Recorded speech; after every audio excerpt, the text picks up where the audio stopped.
Hola, bienvenidos al tercer episodio de 4 NPCs entran a un bar.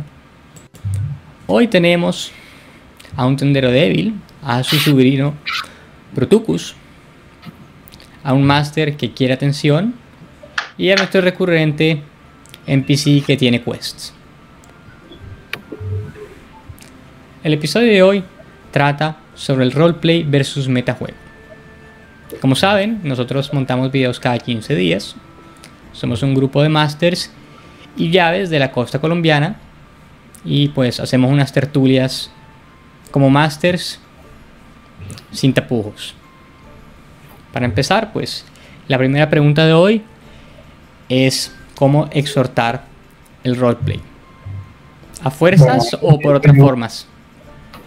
Antes de eso, Mister Tendero muy débil, yo creo que definir para los que no de pronto compartan nuestra jerga qué es el metajuego y qué es el roleplay. Nosotros llamamos metajuego, pues en nuestro entorno, a todos los jugadores que tienen, o más bien, los jugadores que utilizan el conocimiento que tienen por fuera, digamos, el conocimiento que está vedado al personaje que están representando. ¿Qué quiere decir? Personajes que están jugando, los ejemplos los vamos a dar más adelante, pero no solamente el man que están peleando contra un zombie y dice, pilla que el zombie tiene 7 spawns. Monstruos de memoria, un ejemplo. Contra el roleplay, que son los jugadores que se inmersan en la narración y les interesa representar al personaje a expensas o tratando en lo posible de ignorar el conocimiento del juego, aparte, o sean experimentados. Entonces ahora sí, peguemos la primera pregunta. Bueno, de nuevo, ¿cómo exhortas o fuerzas el roleplay? ¿Quién quiere arrancar? Pues yo arranco, ¿no? Vale. Yo personalmente exhorto el roleplay dándole mucho más foco al personaje que rolee mejor. ¿Por qué? Porque ese personaje a mí me da más detalles. Va a entrar a interactuar con el mundo, con la narración, con el espacio de una forma mucho más compleja, extensa y rica. Eso me da más a mí, me da más campo para retomar y para darle a él o ella algo. Eso eventualmente pues obviamente les va a dar más experiencia porque se metió más en la partida, jugó más. Y eso, si lo pudiera explicar de una metáfora tal vez, digamos, en la mecánica de narración de Master jugador, con roleplay es como un serrucho. Yo le tiro el serrucho a la persona y ellos me tienen que regresar el serrucho para poder seguir pues narrando bien. Si uno hace el trabajo pues solo, se cansa más. Entonces básicamente pues es a punta de narración y XP. Okay. Sí, yo concuerdo. Yo digamos que obviamente la experiencia cuando pues, en el sistema que quema, ¿no? Hay sistemas que el magnífico sistema de segunda edición de Wild Wolf, de World of Darkness, precisamente exhorta al narrador que recompense el roleplay con la experiencia, pero es porque es un sistema muy narrativo. Pero digamos que los sistemas iniciales, Palladium, Dungeons & Dragons, Cyberpunk, en esos sistemas que no era un requisito el roleplay. Toca hacerlo como dice Sebastián, a punto de narración. En lo que yo discrepo es en que yo creo que hay que enfocarse siempre en uno de los jugadores. Porque si uno de verdad como director tiene favoritos. ¿Bien? Si tú eres un director enfocado a la pelea, el man que mejor sepa sus habilidades va a ser tu favorito. Si tú eres un director enfocado al roleplay, yo no tengo 4 días. El roleplay, el powerplay contra el roleplay, pero bueno, ya lo dejamos ahí. Si tú eres un director enfocado al roleplay, entonces vas a tener un favorito que es el man que más desarrolla el personaje. Pero como nosotros somos dioses, madres, como quieran decir, no podemos tener favoritos o tenemos que esconder que tenemos favoritos. Entonces toca hacerle esa narración punto a punto y esa descripción nítida a cada jugador. hace un tiempo yo opté, después de ver una serie que me gusta mucho, no voy a hacer publicidad aquí, por hacerle un intro para cada sesión diferente a cada jugador. Y me funcionó por un tiempo. Ahora estoy tratando de coger el hilo de nuevo con esto de las sesiones virtuales, pero es bueno porque entonces ese jugador, no importa que el más haya de la sesión, está muy pendiente de lo que va a pasar, porque la historia que se cuenta ese día es de él. Sí, claro. No, claro, Bueno, tiene sentido. Sí. Yo, la verdad, ustedes lo que comentan es cierto, pero entonces hay que saber con qué tipo de jugadores estamos tratando.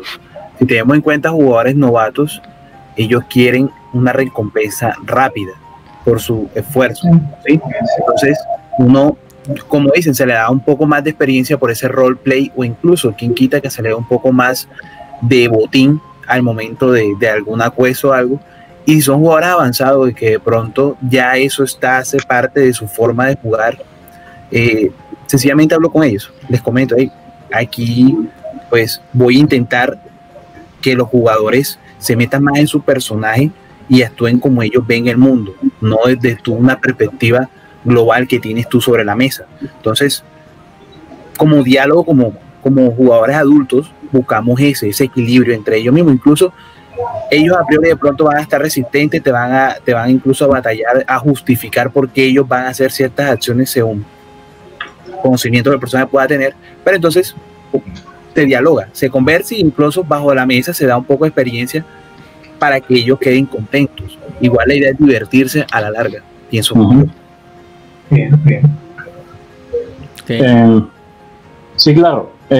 Digamos que pues lo que pues nuestro primer NPC dijo, pues es muy cierto. Lo que el segundo dice también. Y en muchos sistemas, digamos que está ya parametrizado de cierta forma cómo premiar al jugador por un buen roleplay. Y sí, el buen roleplay se debe premiar. Es lo que digamos que es algo que hay que tener presente, sea, digamos, en elementos meta, como la experiencia, que digamos que es algo que no se ve dentro de la narración tan tangiblemente, sino que es algo ya más de lo que vendría siendo el juego como tal. O también en elementos de juego, como por ejemplo, si un jugador interpreta a su personaje muy bien, cumple muy bien su rol, y de pronto su rol es más social, más de hablar, de negociar y cosas así, de pronto pueda acceder a mejores cosas que lo que podría hacer otro personaje por interpretar, por hacer bien esa interpretación. Y bueno, ahí esa parte es muy narrativa y también depende mucho del máster. Digamos que un buen máster sabrá improvisar para premiar a un jugador, especialmente si este tiene ideas que son increíbles, o sea, ideas excelentes dentro de lo que podría pensar su personaje, claro está, porque pues tampoco sería justo premiar a alguien que digamos que hace trampa con el metajuego, porque muchas veces el metajuego lo que es hacer trampa básicamente en el juego.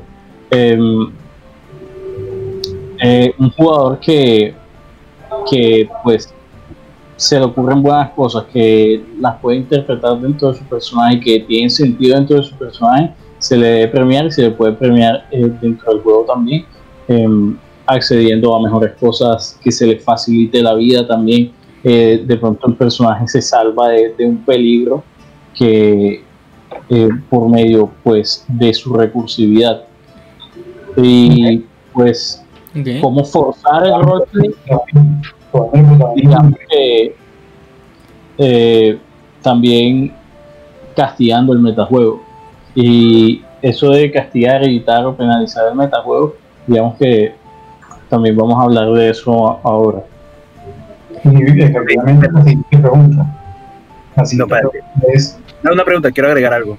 Eso que dijiste me gustó bastante, del personaje que de pronto se dedica a sus habilidades sociales y no al combate, porque he estado en mesas donde a veces el conflicto bélico es la respuesta o que el narrador tenía planeado, y que un personaje sepa utilizar todas sus habilidades sociales y evitar una confrontación y busca un camino alternativo a lo que tú habías planeado, básicamente te derrumba lo que tenías tú preparado, pero hizo que la narración fuera un poco más exquisita y que su personaje fuera más incluido en la trama. Eso a mí me parece del carajo, o sea, y yo a ese personaje en realidad le digo, hey, me gustó tu trabajo, y lo incentivo delante de la mesa para que sepan, incluso, no digo que sea mi favorito, pero lo incentivo a que de pronto los jugadores sepan cuáles son sus capacidades y hasta dónde pueden llevarlas.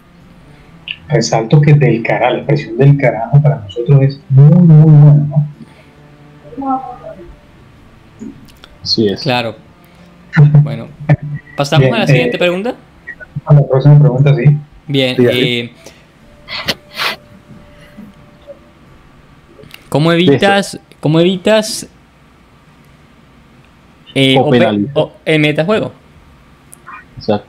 Bien, puedo arrancar, ya que estamos diciendo todo lo mismo para que no lo digan primero yo. ¿Cómo no? Dale. Bien, yo generalmente advierto, yo no soy de los narradores que digamos que permite que sus jugadores hagan metajuego en la mesa.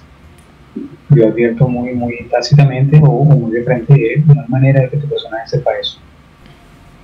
No, pero es que no sé qué, porque es que de pronto a mí se me ocurre, que no sé qué. Sí, claro, yo entiendo que tú quieras que a él se le ocurra, pero normalmente no se le ocurriría, así que no hay manera de que lo haga. Generalmente es así, pero como digo, el metajuego viene en tantos colores y sabores.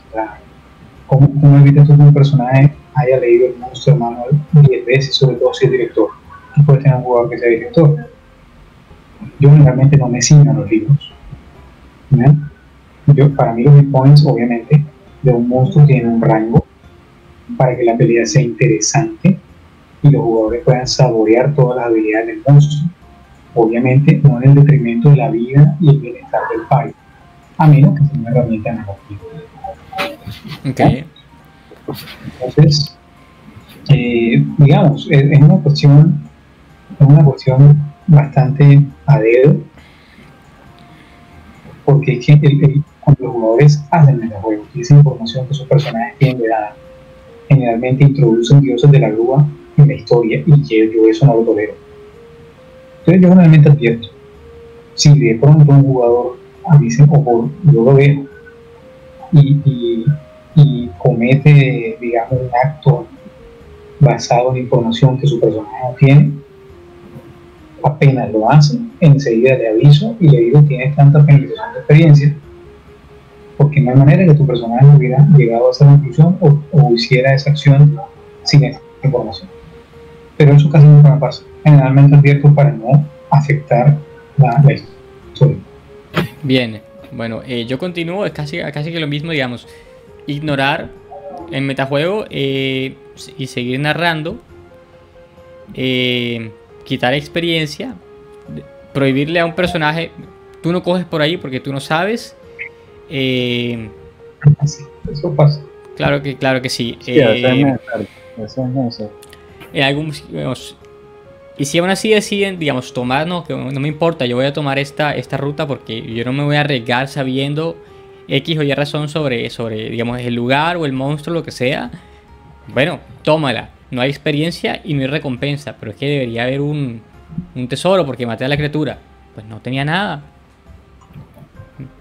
Porque, o sea, ¿qué hice? O sea, hay un jugador no hace nada. Y si lo hacen, a mí me parece que incluso está bien ponerles algo peor más adelante. Si quieren jugar mal roleplay, pues, o sea, eso conlleva consecuencias. No como castigo, sino más como que, digamos, el peligro que tenía el personaje de frente, como lo evitaron, digamos, volándose las reglas y volándose el motivo del juego, se acumula con el siguiente peligro. Entonces escala. Claro. Digamos que, y bueno, para continuar yo, digamos que este tipo de penalización in-game, pues de ser posible, me parece bastante apropiado, porque no, o sea, no, digamos que no respondemos a metajuego con algo meta también, o sea, digamos, de sacar eso de la narración, sino que ahí mismo podemos, ok, ya, sí, tu personaje dijo eso, hizo eso, bueno, venga.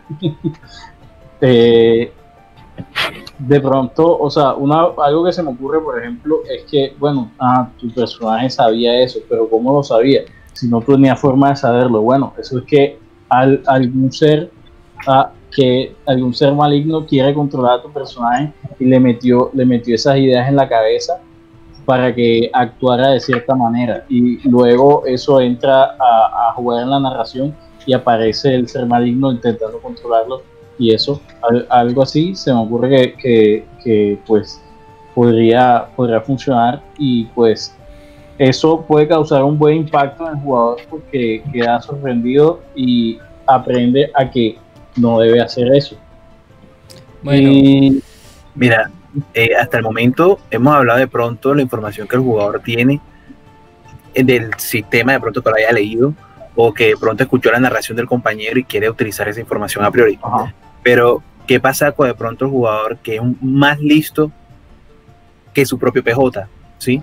Que digamos que por su propia profesión es complejo. Pues, sí, exacto, y que por su propia profesión tiene de pronto conocimiento, no sé, un ingeniero y un bárbaro, el man se le ocurre hacer un mecanismo con engineering, y yo como evito eso, le digo, bueno, no te voy a relegar la posibilidad, porque puede ser un momento de iluminación que tuvo por tu personaje, pero hazme una tirada de inteligencia. Le pongo un DC relativamente altísimo para eso, y ahí muchas veces esos personajes tienen inteligencia bajita. Entonces, con stats parecidos, intento moverme en esa cosa. Igual, cuando de pronto es más descarado, es más forzoso, el jugador tiende siempre a hacer eso, como han dicho ustedes, relegar, dejarlo al lado en la participación de la escena, y así logro un poco manejar ese aspecto. Y otra posibilidad sería rediseñar lo previsto para las subsecuentes acciones que se realicen. De pronto, él sepa que hay una trampa porque él vio la tirada del rogue y sacó un 1 y escuchó de pronto mi narración, entonces él dice, bueno, yo voy a hacer esto, voy a hacer lo otro, entonces cambio inmediatamente a la escena, no hay una trampa, o probablemente está desactivada, o viene de otro lado, pero que esa información quede inutilizada, para que de pronto pueda entender eso. O sea, bueno, yo les tengo dos preguntas, la verdad. Les tengo dos situaciones similares. Yo quiero Bien, adelante. Pero yo quiero algo que dijo Alejandro, me sonó mucho. ¿Qué pasa cuando no es él? O sea, yo sé que los directores técnicamente no podemos hacer metajuegos porque nosotros somos juegos, ¿cierto? Pero ¿qué pasa, por ejemplo, y yo lo he hecho, cuando un director diseña un party opuesto, habilidades del party que está jugando? Lo he visto pasar, lo he visto pasar. Nosotros también podemos hacer mal uso de la información. Yo eso no tengo mucho tiempo, no lo hago en realidad. Pero es un director caótico. No es caótico, lo que pasa es que quieren darle un reto real. Eso funciona mucho cuando tienen pares muy grandes. Que tú no puedes crearles por ejemplo, no puedes crearles un crossword, así sea de su challenge rating. Estoy hablando de Calabozos y Dragones, porque si son 7 jugadores, se lo maman en 2 rondas. ¿Ya? Entonces, tienes que tirarle con muchos monstruos, digamos, de un poquito de nivel más bajo, o les tiras un party. Les tiras un party que no digamos que es diseñado, pero que sí. Yo lo he hecho muchas veces, por ejemplo, cuando hago mercenarios. Grupos de mercenarios así bien secretos que están orientados a cancelar los magos, a atrapar los fighters en general. No a los jugadores como tal, no a esos jugadores. Sino a las clases. Y no al party general, exacto, a las clases. No, y eso es algo que se veía en la vida real. Y eso en la vida real, en la época de cuando, digamos, en la antigua Grecia, por ejemplo, claro, guerreros, los mercenarios se especializaban. De una iban, buscaban el guerrero con mayor armadura e intentaban inutilizarlo porque era el más difícil de bajar. Y eso se ve. Mira, y lo otro, Y bajar es cuando matas a alguien. Y va así, exacto. Cogerla con el Neutralizar. Exacto, me gusta más esa palabra. por neutralizar. Sí, otro ejemplo que quería dar, mira, es una cuestión que, con razón, como jugador hace tiempo, y de verdad que todo está en el roleplay. Cuando tú tienes un personaje que no es nada brillante, pero el jugador es una persona inteligente, él puede hacer los aportes. Tú la experiencia se la das a él y los aportes no vienen del personaje, los aportes vienen del grupo. Tú incluso puedes narrar que lo dijo otro personaje y nadie se va a quejar de eso, porque hay un personaje que es más inteligente que el otro. Yo hace mucho tiempo jugamos una versión de Warcraft, basándonos en el canon después de que Arthas asciende al Frozen Throne. Antes, mucho antes que saliera World of Warcraft, ¿no? Hicimos nuestro sistema simplificado, y un amigo dirigió. Yo hice un Troll Headhunter. A mí me encantan los trolls. Yo hice un Troll Headhunter que tenía inteligencia en 7. El man no hacía nada, sino era pelear. Lo único que hacía era arrodillarse y sacarse los mocos cuando el party no estaba haciendo nada. Pero el problema es que, y de verdad que no estoy intentando darme de nada, yo era con mucho el más inteligente del grupo de jugadores.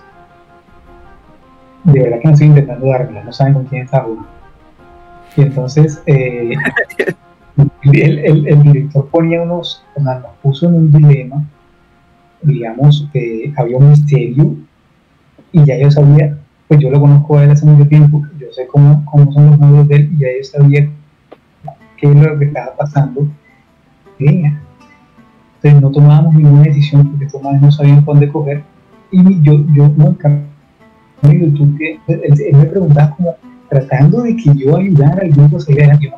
Yo me saco el moco de la cosa natal derecha con la mano izquierda. Eso me lo como.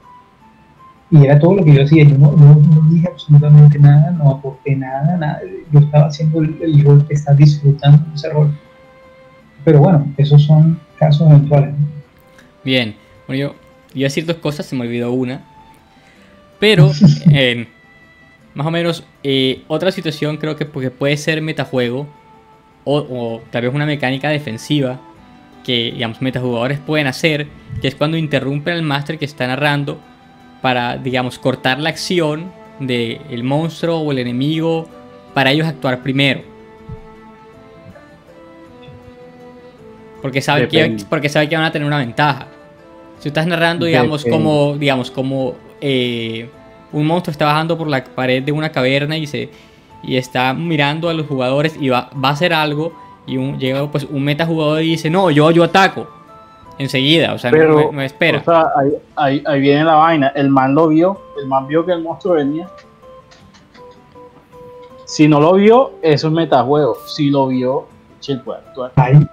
Y los que te ven cuando coges el manual del monstruo y enseguida dicen saco las armas. Oh, Dios mío. ¿Ha pasado? No, me imagino que ha pasado. Sí. ¿Ya? Porque entonces ellos llegan a una parte así toda sospechosa y entonces tú enseguida de tu stack de libros que tienes en la mesa sacas, empiezas a buscar tu madre y apenas sacas vas de ganar y dices, hey marica, saquemos las armas, y yo saco la espada. No, claro, o sea, no. Siempre hay No. Un falsito, una pruebita falsa ahí. Tiro iniciativa. Todo, perdón. No, Perception, claro. Tiro Perception. Le pide Perception a un jugador y todos los jugadores tiro Perception, yo también. Todos los jugadores, yo también quiero tirar Perception. Sí. No, pero lo que digo es un jugador que siempre interrumpa al máster para estar adelante y que nada lo coja de por medio y no, o sea, no sé, busca siempre tener como el upper hand, ¿no? O que te disputa una regla, una ventaja que él tiene. Por ejemplo, en quinta hay algo que no te puede coger. Un feat que se llama Mikalerni, no recuerdo, que te da más 10 y eres insorprendible. Eres un surprise. Y él, no puedes, pero estoy durmiendo. Estás durmiendo, le dice. No importa, yo estoy consciente. Pero no está teniendo los beneficios entonces. Y te discute. Al final tú le terminas diciendo, es imposible, punto. ¿Ya? Sí, a veces toca ser dogmático con jugadores como esos, sí.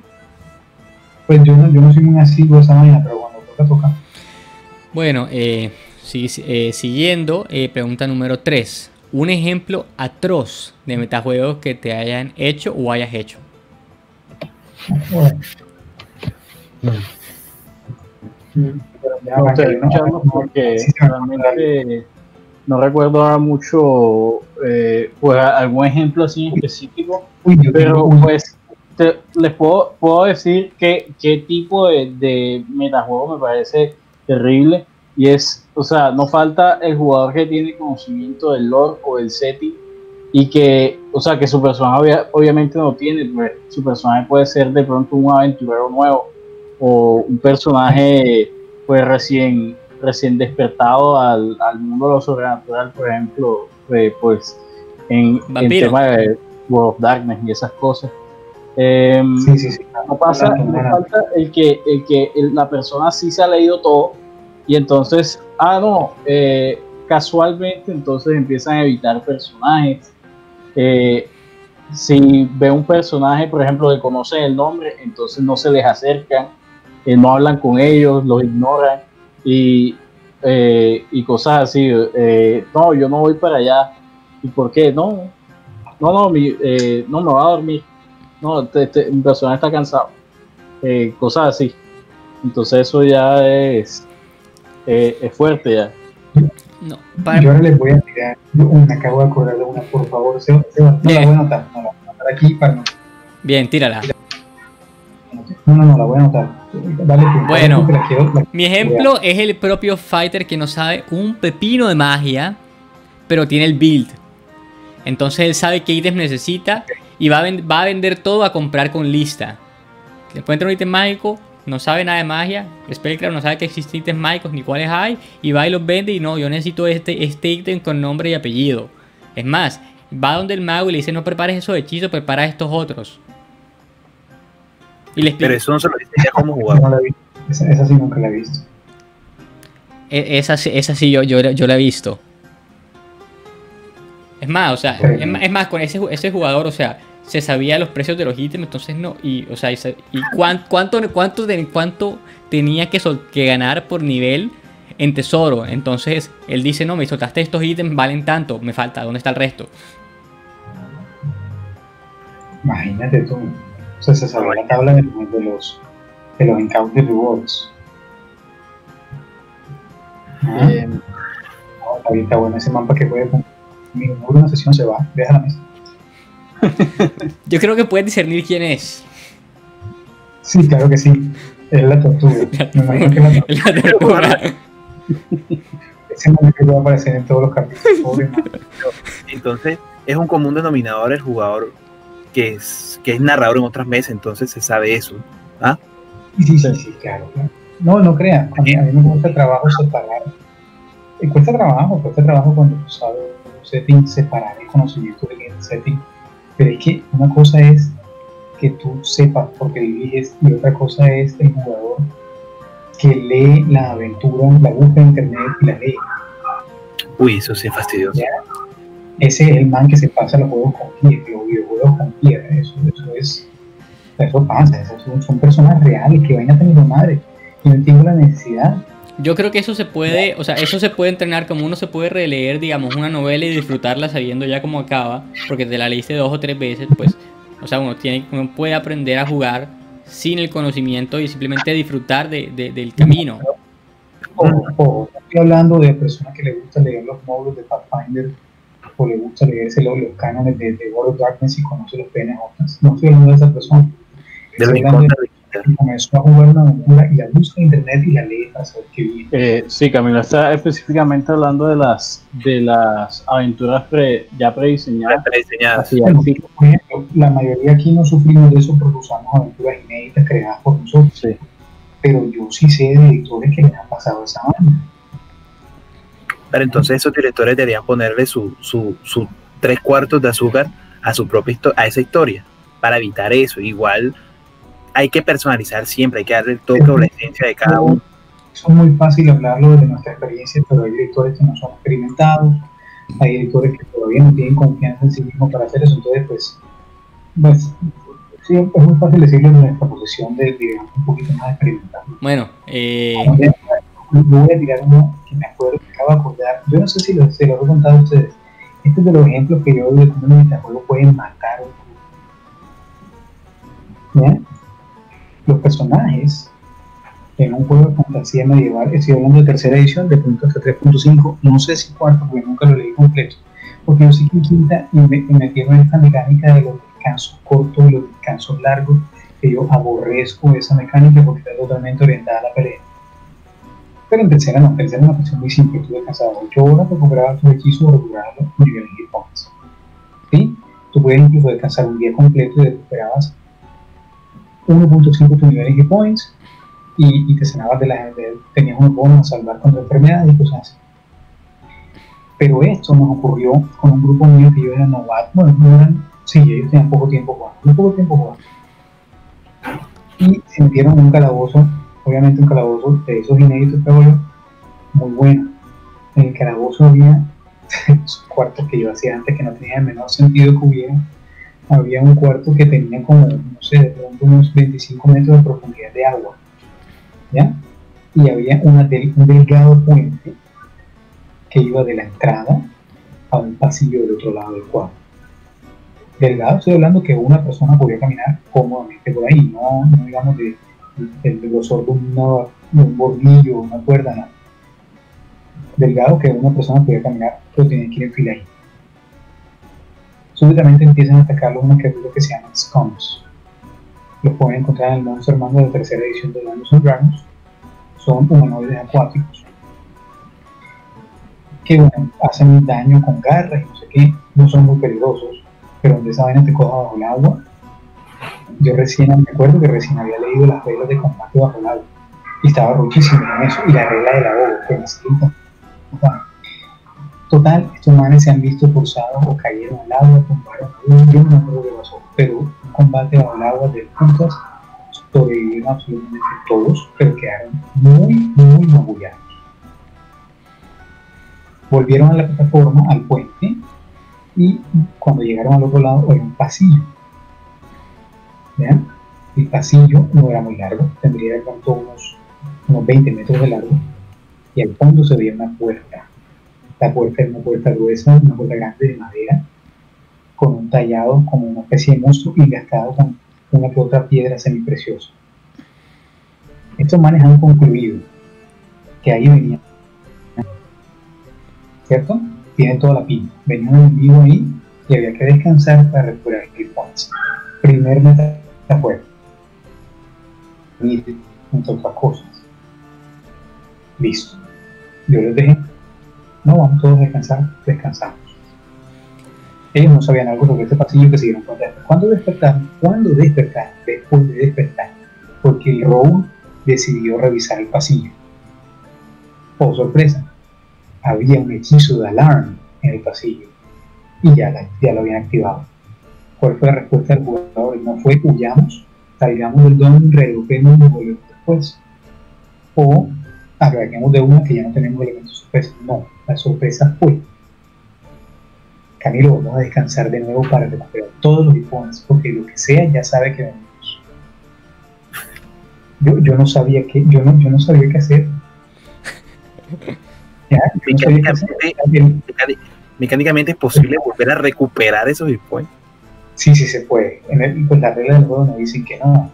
¿Qué hice yo de ahí para adelante? Cuando tú descansabas 16 horas seguidas, te forzabas a dormir 16 horas seguidas, sufrías -2 a fuerza y a destreza porque estabas extenuado físicamente. Articulaciones. Claro, es que uno no está hecho para dormir tanto tiempo. Yo esa regla la tuve de casa, o no sé si de pronto la leí en algún lugar, estoy inventando, la leí en algún lugar, pero eso lo usé de ahí en adelante. Pero no fue necesario en este caso. ¿Por qué? Porque el dragón que estaba esperando al otro lado de la puerta, un dragón azul, que era Lawful, cuando ya lo sintió, dijo, lo voy a buscar. Chito, ¿por qué se demoran tanto? Cuando ya los manes llevaban como 12 horas descansando, no segunda, o sea, él sabía que estaban ahí. El man abrió la puerta, echó una línea de rayo en un pasillo que relativamente era angosto, mató al paladín que estaba maltrecho, mató al mago que no tenía muchos hit points y el resto los dejó con menos de la mitad de los hit points. Y ya, el resto perdió, ya, ese pari llegó hasta ahí. Entonces, para que vean cómo el metajuego mata muy mata un grupo. Y lo otro que voy a decir viene de ejemplo de metajuego atroz, pero terrible. Resulta que en el juego Hunter's Reckoning, un juego donde los Hunters, ellos, es decir, ni siquiera los jugadores pueden a ciencia cierta decidir qué poderes van a coger. Los Hunters descubren los poderes a medida que su virtud, su convicción en la casa se fortalece. Estos jugadores míos ya trataban de forzar, entre comillas, los poderes que querían coger. Entonces hay un poder que se llama, es un ejemplo, no necesariamente era ese que querían forzar. Hay un poder que se llama Burst of Flame, ¿ya? Que el Hunter con una fuente de fuego, digamos, utiliza el poder, definitivamente la fuente de fuego apunta hacia la criatura sobrenatural más cercana. Ese Hunter se la pasaba prendiendo el encendedor en las situaciones más o sea, digamos, incongruentes de la sesión. Iban a entrar estaban todos preparándose y además sacaba el encendedor y lo prendía para ver qué pasaba. Unas vainas ridículas. De casualidad, disculpa. Disculpa. Realmente agresivo, pero el monje era particularmente agresivo.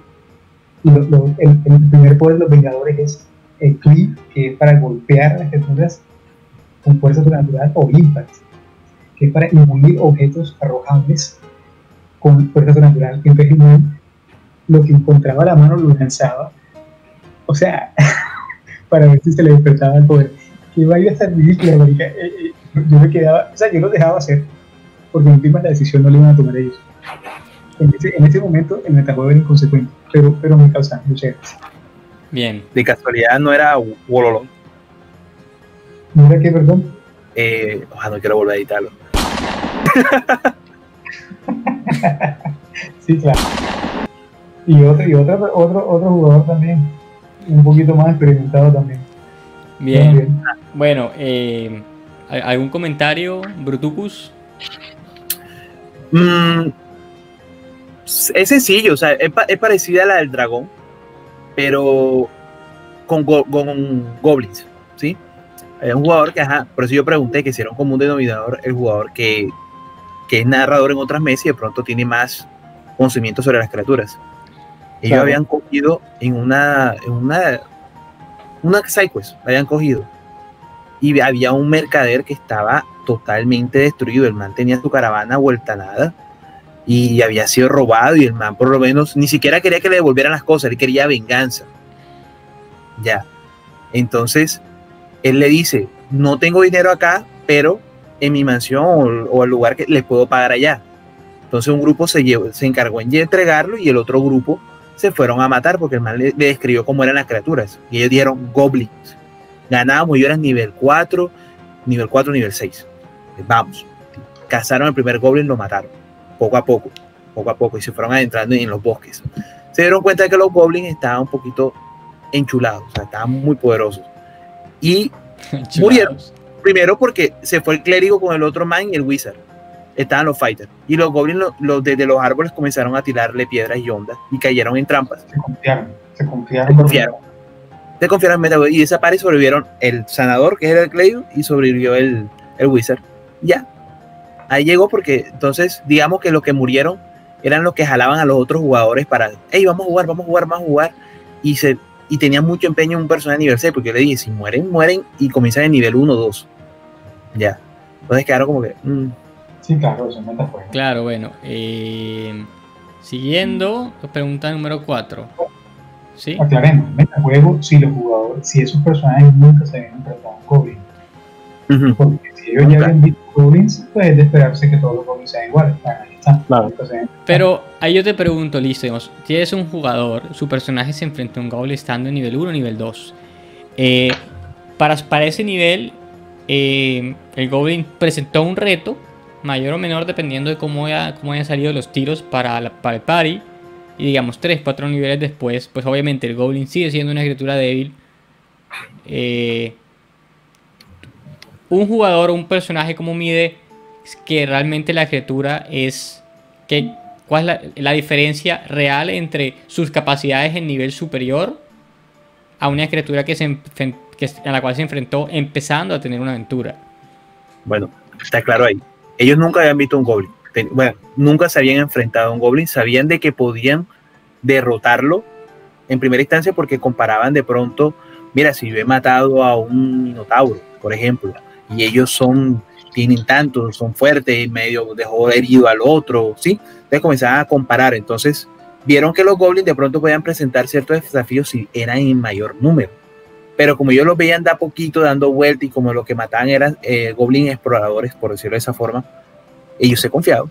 Tanto es que el mago preparó puros hechizos de fuego para hacerle ni siquiera, no, el mago, el ranger había preparado hechizos de trampa y ni siquiera se había confiado, ni siquiera se fue, voy adelante a ver, ¿no? Llegaron a un campamento, habían varios que estaban cocinando, estaban haciendo cositas, atacaron, eliminaron el factor sorpresa porque pensando de que podían, y había muchos durmiendo en tiendas y cosas así, en toldos, y hasta llegaron.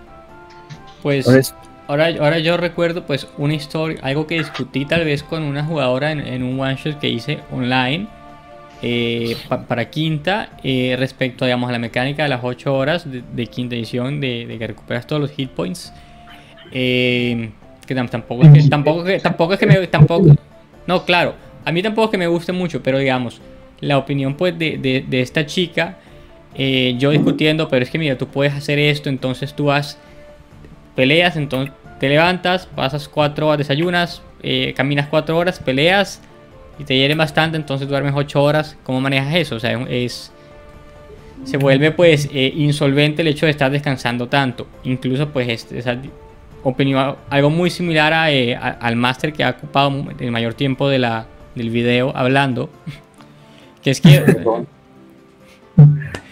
que tú no puedes dormir tanto. O sea, hay un punto en el que tú dices, mira, no tiene sentido, o sea, la mecánica está, pero hay un punto en el que ya no. No, ella puede acostarse todo lo que quiera, incluso tomar drogas del juego para inducirse el sueño, pero mecánicamente ya no va a recibir los beneficios de los hit points. Es más, hasta ahora me enteré que existía lo del descanso corto. En verdad. En quinta. Sí, claro. Yo nunca, o sea, como vengo con la idea de 3.5, nunca me he visto. No hacerle mala publicidad a quinta de nada, pero ahí en esa parte fue que él era el libro. Yo tengo un ejemplo, digamos, tanto de máster novato como de jugador novato relativamente. Esto es un poco diferente porque es básicamente, estoy jugando un one shot que se ha demorado más de lo que debería. No yo, el jugador. Estoy jugando un one shot que ha demorado más de lo que debería, ya se va a acabar. Yo tenía un poder pensado y preparado y no lo he usado y lo quiero usar. Estamos ya en la parte final de una campaña. Esto es un one shot que se convirtió en un 3-shot. Jugamos 3 sesiones. Ya íbamos a terminar. El personaje de este jugador era una muchacha que ella básicamente había sido la protegida de el man era un pastor, el man era un pastor que pues se había lanzado para político y pues en el desarrollo del juego el man sacaste el setting tremendamente bien. Un pastor, el man como ovejas. Después te lanzó político y te al fin entendí. Es mago, o sea, es un tipo moderno. Total, el tipo, pues, él era un mago, era pues muy poderoso y ya estaba en la parte final y básicamente estaban haciéndole un juicio básicamente al monstruo, por decirlo así. Y el cuento del personaje es que el personaje era vidente y por eso lo había acogido en el culto del pastor ese. Y el pastor básicamente le dijo, bueno, tú te vas a recibir las visiones que te dará Dios, nos vas a decir qué hacer. Y entonces el jugador dijo, hey, yo no he usado este poder que tengo aquí preparado, lo voy a usar. El poder era básicamente como si jugara a la ruleta rusa, pero el tiro, cuando se pegaba el tiro, en vez de darle al personaje, le daba a alguien más. ¿Por qué hizo eso? O sea, no tenía sentido, pero lo hizo porque lo quería usar. Y fue como, bueno, dale, vamos a tirar un dado y vamos a ver a quién le da. Y tiramos el dado y resultó matando a un niño que estaba ahí. Y bueno, y eso fue penalización, o sea, se ganó un derangement.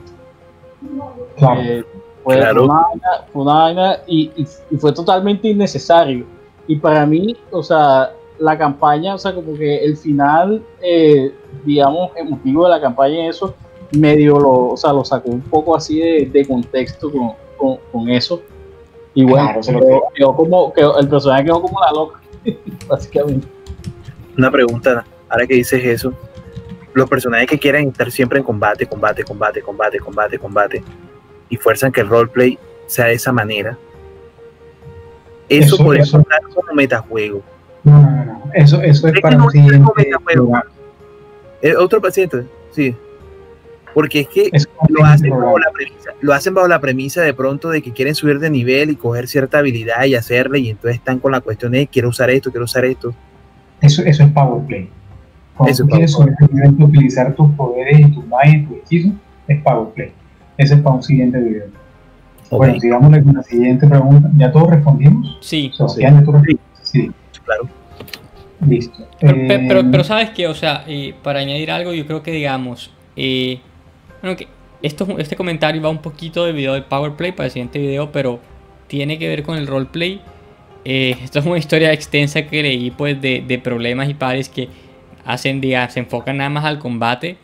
La historia iba de un party que quería jugar, pues, una aventura de fantasía donde, pues, simplemente sus acciones no tenían consecuencias y es combate. Todas las habilidades, todos los feats, incluso todos los skills de este party, porque si recuerdo bien era Pathfinder, eran enfocadas al combate. El mago nada más había aprendido hechizos para hacer daño. Era un Blaster Mage. Y en algún punto el Master, que pues no era precisamente fanático de ese tipo de juego, pero pues ese era el party que le tocó. El party llegó a una ciudad desconocida, extraña, no sabían nada de la ciudad. Les fue mal, les robaron las cosas. Tenían que buscar pues, al criminal que las había robado y básicamente acabar una situación de investigación. De ahí o sea, estaban completamente estresados físicamente los jugadores porque no sabían qué hacer. Incluso recuerdo, o sea, el mago no tenía hechizos, no tenía ningún hechizo que le sirviera. Incluso tenían un ranger que no se le cruzó ni por la esquina de la casa la idea de poner al lobo que tenía de mascota, Dine My Companion, a olfatear y buscar por track. Ni por ahí. Es como no, el lobo es un ataque más con mordida y bien, gracias. Y ya. Y ahí se acabó. ¿Por qué? Porque pues estaban tan enfocados en el metajuego de combate que tenían cero capacidades de roleplay. Sí, eso sucede mucho. Sobre todo en los jugadores principiantes. Sin querer decir que uno encuentra una joya entre los principiantes, pero sí, eso sucede mucho. No, y a veces el mismo jugador experimentado que de pronto no tuvo un máster que le aconsejara de que de pronto esas cosas mata la experiencia, ¿sí? He visto jugadores, amigos míos, que de pronto se han mudado del barrio y juegan con otros narradores y solo son mecánicas, como dice Sebastián, y el roleplay queda en tercer lugar, ni siquiera el segundo, el tercer lugar. Lo importante es combate. Ya. Yo quiero decir algo a favor. Es que eso no es para este video. Dejémoslo para el Powerplay versus Roleplay, porque ya no. Pero termina la idea. Si quieres, termina la idea y la extendemos en el otro. Sí, porque de pronto el que está escuchando tiene la. Sí, pero es que tengan en cuenta que Dungeons and Dragons, y no estoy hablando más del juego, es mi especialidad y me encanta la fantasía medieval. Fue el juego con el que aprendí. Pero Dungeons and Dragons es un juego infantil. Es un juego de bolear espada, ganar hechizos, subir de nivel, matar monstruos. Es un juego orientado y que propicia el power play. Pero eso es para otro video más adelante. Bueno, ¿Ya? Tampoco hay que darle tanta profundidad. Tengo en cuenta cómo se juega, el país donde nació, donde nos jugamos, cómo se juega. ¿Ya? Se juega en recopilar ítems, tesoro y hechizo y poder para tu personaje para ir a jugar en otra campaña con otro director. O sea, no es que mi personaje viene de aquí y al fin logró esta vaina. Eso no va a pasar. Bueno, pregunta número 4. vamos. Correcto. Listo. Sí. El mejor ejemplo de roleplay que hayan evidenciado. Yo quiero comenzar con esta, si me lo permiten. Adelante. ¿Sí? Bueno, esto fue con la hermana de un amigo. Era su primera vez que jugaba y jugamos Pathfinder. Era una campaña corta, así que ella pues no se veía muy animada, era tímida, pero al final ella se hizo un inquisidor orco. Entonces ella se metió tanto en la cuestión de la Inquisición española a ese nivel. Entonces ella cazaba orcos, siendo ella orco. Entonces ella, ese trasfondo de que tenía ese conflicto interno, de que consideraba que era una aberración del linaje, y sabiendo que al final ella tendría que cesar su vida porque ella hacía parte también del problema de la impureza que existía en el mundo. Entonces ella, bajo esa propia premisa, interpretó ese personaje de una manera exquisita, que el narrador tenía su historia base, pero terminó entrelazándola con ella, y la mayoría de todos los embrollos de la party estaban asociados a esa condición, a explotar al máximo esa interpretación que ella hizo, y no por darle de pronto la bienvenida a un nuevo sistema de rol, sino porque ella hizo algo también que de pronto no se le esperaba a un jugador primerizo, ¿sí? De pronto el jugador primerizo requiere ayuda del narrador, de pronto, como para hacer que el narrador le pregunte ciertas cosas, y ella pueda, o él pueda, desarrollar su background a partir de esas preguntas. Pero ella solamente lo hizo porque tiene todo el estilo de una jugadora que tú me recomendaste, y que es un personaje espléndido para jugar. Bueno, en mi caso, digamos que, de nuevo, no con un ejemplo, sino, digamos, más a grosso modo, ¿qué me gusta ver a mí?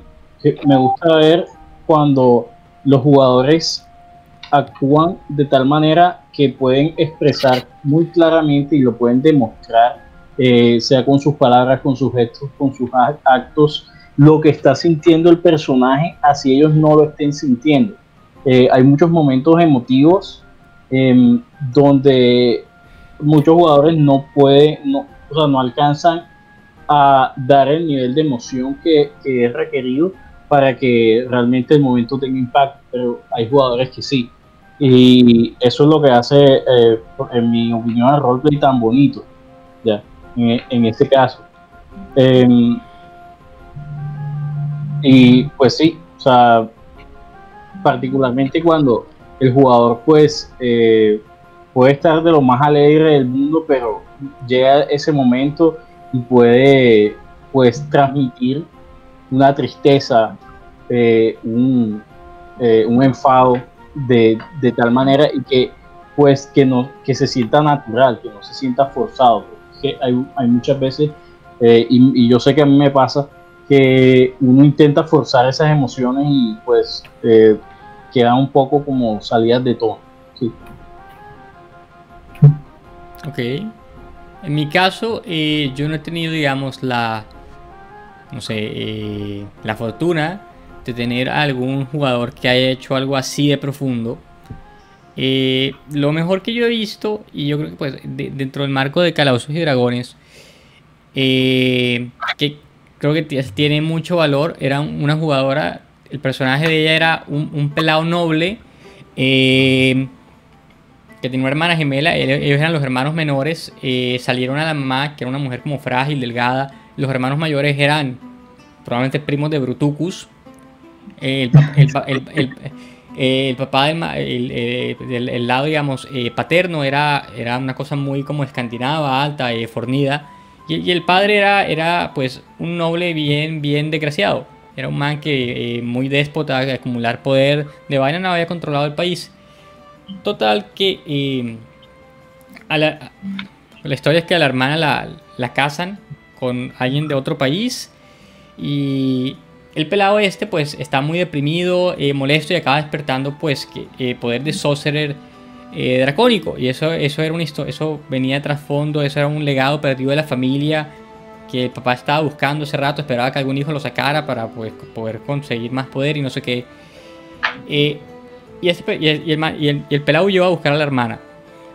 Lo que esta jugadora hizo fue una minucia, pero es que el hecho de haber vivido en un castillo con las facilidades de billete. El primer episodio era en un festival y compró una catapila de cerveza porque no sabía el valor del oro. Pero antes de que continúes, una catapila es como aquí en la costa le decimos a los caterpillar, quiere decir probablemente un cargador o una retroexcavadora llena de cerveza. Continúa. Porque no sabía el valor de una moneda de oro. Ajá. Y no le importó porque era su personaje. Entonces simplemente gastaba plata por doquier porque no sabía. Bien, claro. Y pues digamos, versus el metajuego de que yo sé cuánto dinero tengo y yo sé cuánto dinero voy a empezar a sacar cuando vaya subiendo de nivel, porque pues no era una jugadora primeriza. Yo creo que eso tiene mucho valor. Es una cosa mínima, digamos, comparado con la orca, pero no, pero igual, o sea, son ejemplos que uno se queda, carajo, ¿verdad? No, yo tengo varios, desafortunadamente mis historias son tan largas y ya me regañaron. Gracias, Simpson. Pero sí hay dos que quiero echar. Yo tuve un personaje, mi mundo es una cosa muy peculiar. Yo juego Calabozos y Dragones, pero los dragones no existen. En todo caso, hay una cuestión, un template que es el Dragon Rider. Ya, yo lo adopté acá y había un personaje que era un Dragon Rider. Él no sabía, los Dragon Riders nunca saben hasta que el dragón aparece. De hecho, el dragón tampoco sabe hasta que se encuentra con el humano. Pero se buscan, irremediablemente se buscan. Y la otra era un personaje que ella lo hizo, ella es mi jugadora favorita de todos los tiempos, no sé quién es. Ella hizo ese personaje y la pelada estaba tostada. Era un chamán. Yo creé esa clase para que ella jugara cómodamente. Pues no, pues no la creaste, la cogiste de Mongoose. La adapté. No es la de Mongoose. Yo la adapté. Es un hombre. Entonces, ella tiene el espíritu guardián. Es parecido al familiar de los Wizards, para que más o menos se ubiquen, o al animalito de los Witches en Pathfinder. Pero el espíritu guardián solamente habla con ella. Y sí existe, no es una imaginación. Entonces, esto más la daban por loca. Y ella se presentaba como una persona que no estaba de acuerdo a las convenciones, digamos, de la cordura social. Eran los más jóvenes del grupo. Ella tenía como 14, 15 años y el pelado tenía 16. Los demás ya eran personajes un poquito mayores. Vamos a ver que el man se la empezó a levantar. Y al principio ella no paraba bolas porque ella tenía una relación súper extraña con su hermano. Dentro del juego. Sí, dentro del juego. Ok. Pero al final se levantó y ella se hizo la difícil y ellos no tienen nada, claro, no son amigos y ya. El personaje se levantó y el día que yo les describí a ellos, que al fin se quedaron solos en un medo bien recluido, y uno lo acompañaba y digamos muy alejado o aislado era el dragón, y tuvieron su primera vez las reacciones de ellos, cómo se envolvieron en la narrativa. Esa fue tremenda pieza de roleplay. Y la otra fue la que les dije la vez pasada. En el primer capítulo yo les narré el bárbaro que gritó por el dragón caído. Ese jugador detesta a los dragones. El jugador. Y yo le dije, mira, yo alguna vez te voy a decir, te voy a hacer que si tú no amas, por lo menos respetes a un dragón. Y esa fue el epítome de esa, digamos, de doña amenaza. Esa fue la clímax. Cuando él después de la muerte de ese dragón, que al principio despreciaba, después aprendió a respetar, y yo no tenía ni idea que él lo apreciaba tanto, el man lloró. Él lloró, el jugador lloró, su personaje gritó, lloró. Yo no tenía planeado eso. Tremendo roleplay. Claro que ahí sí le pegué en la fibra más. De hecho, él me confesó muchos años después que alguna vez estuvo en un funeral que era como del padre de un amigo. Y él en el funeral se acordó del funeral del dragón y se le aguaron los ojos. Pero bueno, esa ya es otra cosa. Yo recuerdo más o menos esa historia. Tú decías que ese jugador, él cuando lloraba, él sudaba físicamente. Y que él estaba sudando cuando tú narraste. Sudaba copiosamente y no hacía calor. Y nos enteramos mucho después, una prima de él me dijo que Ale, cuando lo editas, cuando llora, sino que se pone a sudar el ojo. Y eso, pues, yo por eso digo, él lloró y sabemos que lloró, a pesar de que de su no salió lágrimas, sino que empezó a sudar. Cule poco es mucho. Correcto. Bueno,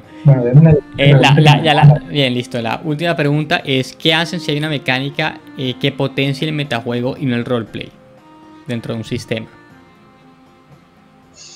Mira, y en especial, digamos, si no se dan cuenta y ocurre en el momento y yo no tenía nada preparado, ¿no?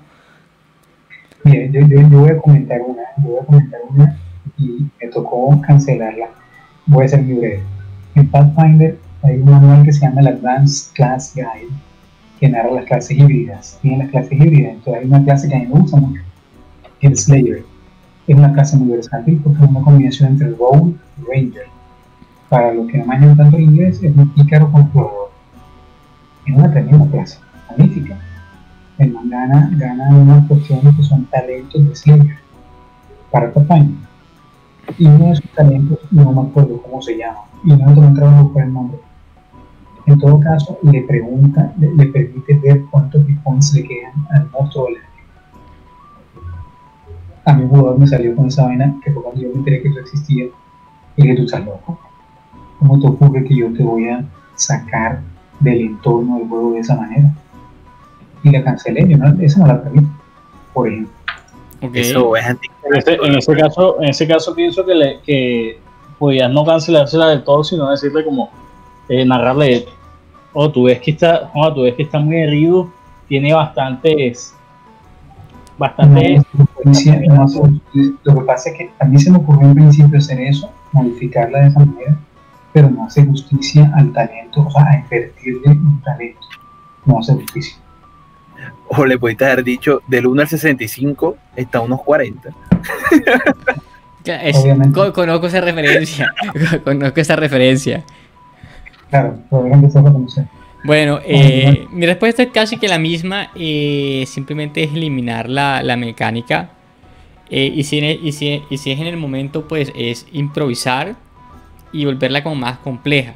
De modo que, digamos, el jugador que está intentando explotar esa mecánica para el metajuego y sacarle provecho, no la pueda explotar tanto. Obviamente, pues si es una improvisación de momento, es decir, bueno, eso lo vamos a hacer así hoy y yo ya después reviso y la siguiente sesión pues te explico cómo vamos a manejar esa mecánica, porque la verdad es que no me gusta y le está quitando a la inmersión. Sí, claro.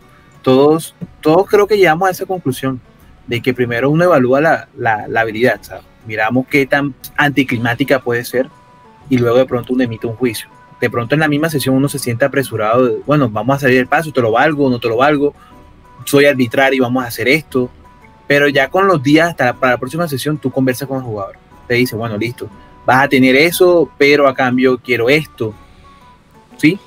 O de rotundo no se puede implementar, no existe, no se puede usar, la verdad te puedo compensar eso con otras cosas. Si ya tú hiciste de pronto un feed, por ejemplo, y tú hiciste tu árbol de feed bajo esa premisa y de resto de feed no te sirve, entonces bueno, vamos a reestructurar tu feed, vamos de pronto a reestructurar tu personaje y para que te sientas cómodo, ¿sí? Para que no te sientas que te perjudiqué, porque la idea no es que sientas que el juego aburrido, sino que tú te diviertas. Claro, pero es que, o sea, bueno, hay mecánicas que son inconsecuentes. ¿Sabes? La lista de talentos, o sea, estoy hablando de mi caso personal, la lista de talentos del Slayer, eso no lo tenía.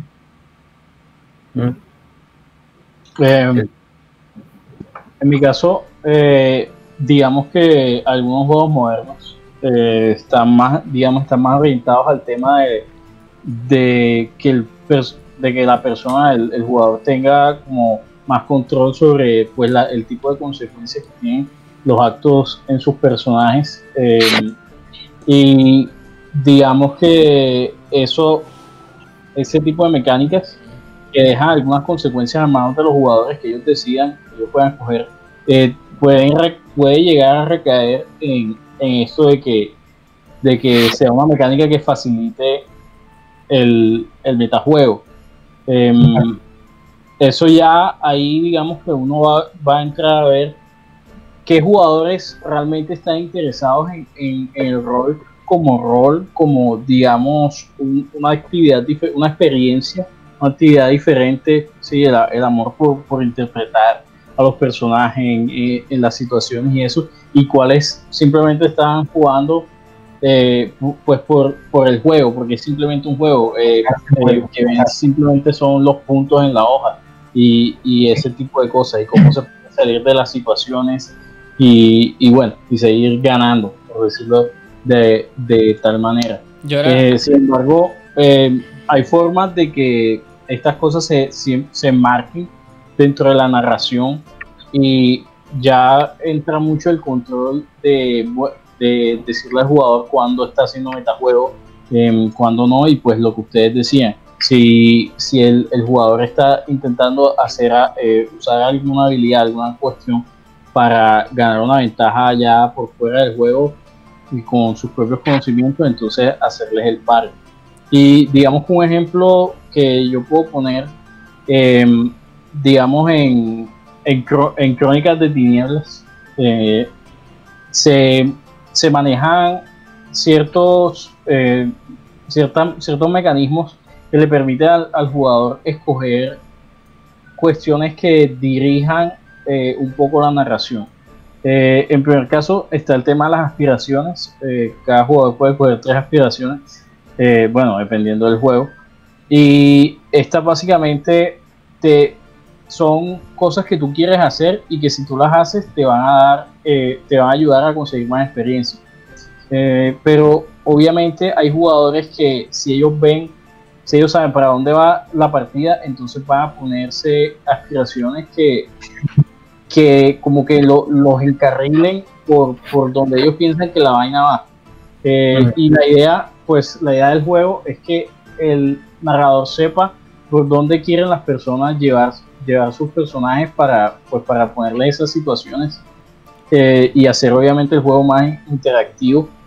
Pero hay mucha gente que, digamos, coge eso y se enfrasca en explotarlos para ganar más experiencia.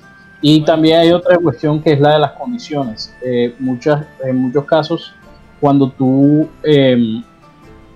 tienes alguna dificultad o algo, hay cosas que te dejan escoger condiciones negativas, y en ese caso los jugadores usualmente se van por la condición, o sea, te ponen 3 condiciones diferentes que tú puedes escoger, y tú no te vas con la que más tiene sentido para la situación, sino con la que más fácil te puedes zafar, la que menos te afecta.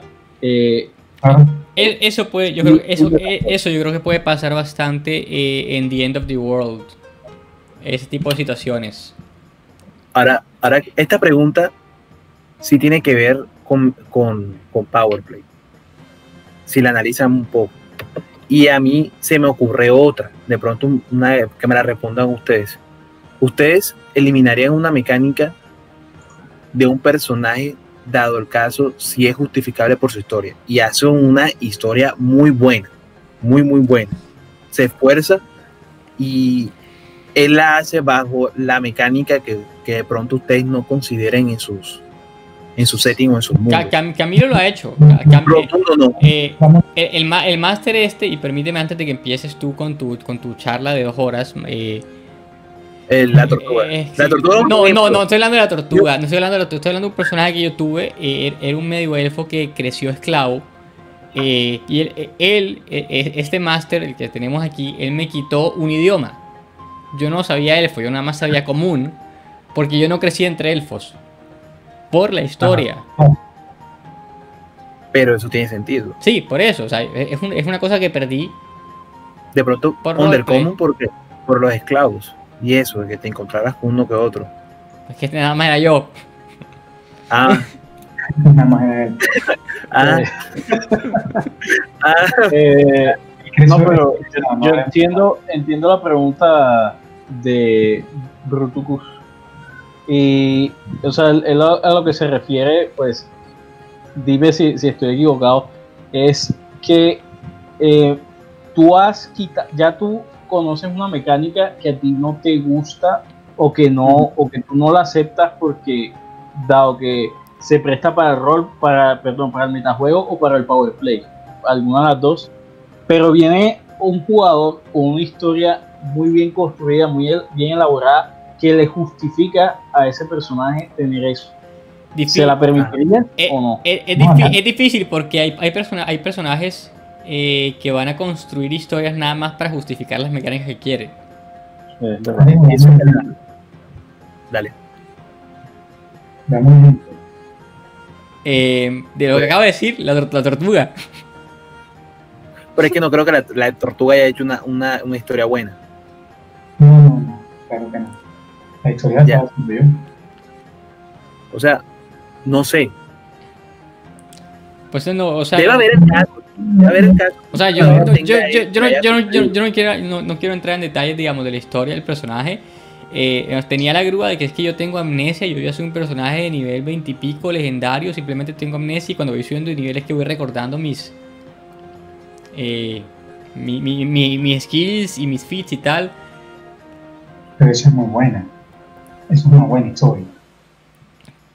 Pero, o sea, no, eso es porque está en nivel 1. En nivel 1, ¿no? Pero, o sea, el hecho, digamos, del build del man y cómo justifico ese build en Powerplay, que no viene a metajuego, estaba construido el hecho de que yo tengo esto, y tengo esto, y tengo esto, y tengo esto, y tengo esto. No sé si entra en tu categoría. O ustedes salvarían a un personaje de la muerte por su historia. ¿No? Mira, cuando yo comencé a jugar, para mí matar un personaje era una vaina y no se creía. Yo a todos los resucitaba, las deidades intervenían en cualquier momento. Me acuerdo que hubo un druida que murió y reencarnó enseguida en el cuerpo de su lobo.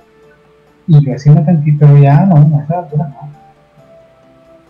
Las muertes son muy duras, las muertes no hay vaina que un personaje, que un jugador recuerde más que una muerte de un personaje.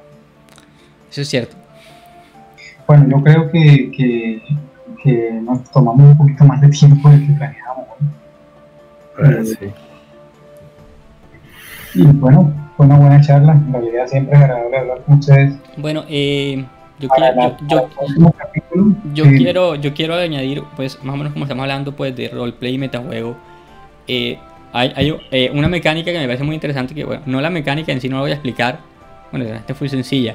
Pero es un acercamiento muy interesante de un juego que compré hace un tiempo, no lo he leído del todo y no lo he jugado, ni siquiera lo he ni dirigido ni leído completamente, que se llama Witch Fated Souls. Es un juego en el que tú eres una bruja, eres alguien que vendió su alma para tener magia. Entonces, ¿qué pasa? Digamos, el juego se juega muy tipo Unisystem y Mundo de Tinieblas, como ganando puntos de experiencia y comprando pues skills. Sabes algo y vas mejorando en tus habilidades. Pero para la magia no la manejan con puntos de experiencia, sino con roleplay. Tú tienes un objetivo y cuando tú llegas a ese objetivo por roleplay, tú te puedes gastar esa experiencia y es una segunda experiencia que tú nada más ganas por roleplay. No es por jugar, no es porque fui a la sesión y jugué, no, es por roleplay, te lo ganas y punto. Y tú logras llegar a un punto en el que logras aumentar tu poder mágico a punta de roleplay. Entonces me parece interesante, digamos, ese acercamiento de No, la experiencia no es porque jugaste, no es porque hiciste cosas y son 20 puntos, 150 puntos. Es por roleplay. Son las cesantías. Oye, Mini Six no tiene algo así parecido, es que los puntos de héroe, algo así. No recuerdo. Puntos de héroe. Pero creo que maneja lo mismo que los Hero Points de Pathfinder. Hay puntos de Pathfinder en Star Wars, hay puntos de Destiny que te permiten doblar un poco las reglas, son recompensas del roleplay básicamente. Y también tiene, no, pero los de Pathfinder creo que funcionan también como los de Star Wars de poderes de la fuerza. Sí, eso fue lo que dijo. No, Destiny, no hay que hay Destiny y hay de Force. Son diferentes.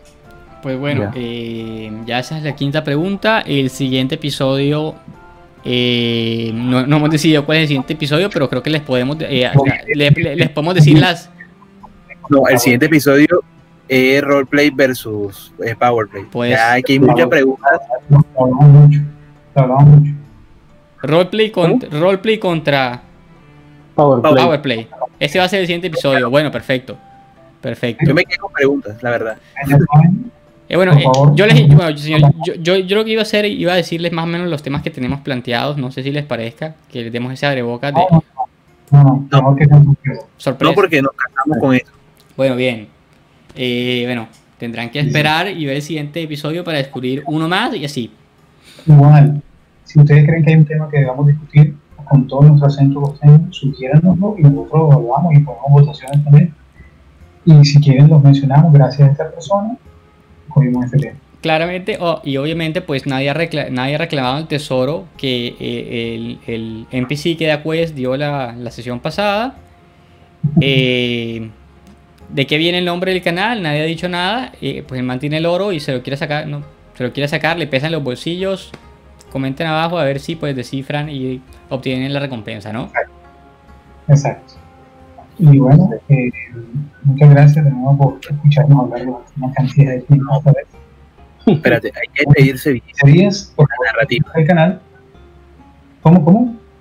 Y la narración de despedida. Sí. Te la voy a dejar a ti esta vez. No me sé los nombres. Ok. Está Brutucus, en persona. Está el narrador que ocupa toda la atención. Está el que tiene el dinero guardado. Y me falta uno. El NPC El NPC que da las quests, que es igualito en todos lados. Bueno. Vamos a hacer un corte aquí. Cualquier cosa. Editamos. Vale. Después de mucho tiempo de tomar dentro de la taberna, hablar y cortejar a unas cuantas camareros, aquí no discriminamos, muchos se ven cansados pero felices, tanto la barriga como la sonrisa esboza una alegría. Todos compartimos un ambiente en amigos y descubrimos que muchos pueden pensar distintos, pero al final todos somos compañeros. Nos despedimos, esperamos que de pronto nos vamos a ver otra vez. Yo tengo un viaje que hacer, dado por el hombre que da las misiones, y aún no decido con quién me voy a llevar. El máster, que siempre quiere acaparar la atención, se queda al final mirando a todos para ver a quién puede robarle un poco de atención, sentirse de nuevo atendido. El hombre que da las misiones, pues un momento desapareció, otra vez volvió a aparecer. Uno lo ve en el callejón, otra vez lo ve en la plaza del pueblo. No sé si en verdad se está desplazando o hay muchos como él. Me despido, valientes conversadores, y hasta luego. Hasta luego. Hasta luego. Hasta luego.